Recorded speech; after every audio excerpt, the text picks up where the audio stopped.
Welcome back to Well Dynamics program, and today we are talking with Dave Rogers, the head coach with Excel Results Foundation. And we were discussing all about the energy level which crosses from 17 to 70 in the Well Dynamics programs. So Dave, can you tell us a little more about this energy? You know, we talk about Well Dynamics, creation of money, of furthering your business, making it run as a system. But why does it have such spiritual undertones? Well, I guess what's happening is that more people are getting a greater awareness that energy is money is an energy. Yes. And that when you have this wealth or you have this money, you can put it into wonderful causes to really make a difference out there. And whether you're doing some charitable work in Indonesia or in India or in China, just to see that this cycle of energy can come around, this idea of what comes around goes around. The understanding that if a business is having some challenges, that maybe there's some blockages in the individual. That often the way that our world is a reflection of the way that we do communicate with ourselves, the way we have relationships with people. So it's fascinating when we start talking a little bit more about feng shui or I Ching. Yeah, because I believe it's based on I Ching. Well, this Wealth Dynamics, actually, Roger has done a lot of research into the I Ching going back 4,000 or 5,000 years, and seeing that the earth, and the way that the earth being 70–80% water, similar to us human beings, seeing the effects of your chakras or your meridians and different impacts of that, and then the understanding the seasonality that we all go through, the spring, the summer, the fall, the winter. When sometimes our business is having some problems, it might be a winter, and that what we have to do is to perhaps step back, reanalyze, maybe do some extra activities so that we can be ready for the spring when it goes up again. So understanding all of this, that human relationships go through the similar cycle. The world goes through this cycle. So by having an awareness of that, it can often allow us to be really investing our time effectively and efficiently whenever that season is present.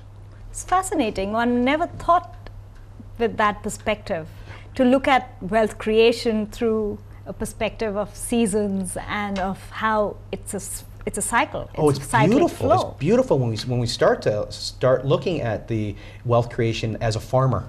Yes. And we go through it and we start investing, we start harvesting. If only it was that easy to make money. And it is, Poonam. It really is. That's what's really fantastic to see is that people who are doing it, they are looking at it as a game. It's a wonderful game that can be played, and then when we have some of those wins, we share some of the victories, and we go through this wonderful cycle that is all around us. It's just if we have an awareness of it, then maybe we would enjoy every day, even those days in the winter, when maybe it is a little bit chilly, that we can find some things to do that are enjoyable, that allows us to learn more and to be able to earn more. Does the Well Dynamics program affect the personal lives of the participants as well? Well, I guess that's been one of the greatest areas from my perspective, because being someone who really is passionate about coaching and passionate about helping people find their purpose and their passion in life, it's really been incredible to see couples come to the program. And you see husbands and wives and even children come to the program. And by understanding more clearly on their natural tendencies or their wealth profile, that the way they communicate, an awareness, an understanding, and a respect can be taken to the next level. So we've had a number of couples that come in, and one might be a accumulator and one might be a creator. And by going to the program, they start to understand that that person's habits or some of the things that they don't like about the other person aren't that they're doing it on purpose. It's just that's their nature and their profile. And it's just fantastic that people become more forgiving. They become much more aware that people aren't doing something to them. In fact, that's just their natural tendency. Tolerant. So they become much more tolerant, much more understanding, and it's improved a lot of relationships. What's your profile? I'm a deal maker. A deal maker? Yes. One would have thought you're a star. It's interesting because on the right-hand side of the profiling, which is the star and the supporter and the deal maker, I will create my wealth and am creating my wealth by putting people together, by putting deals together.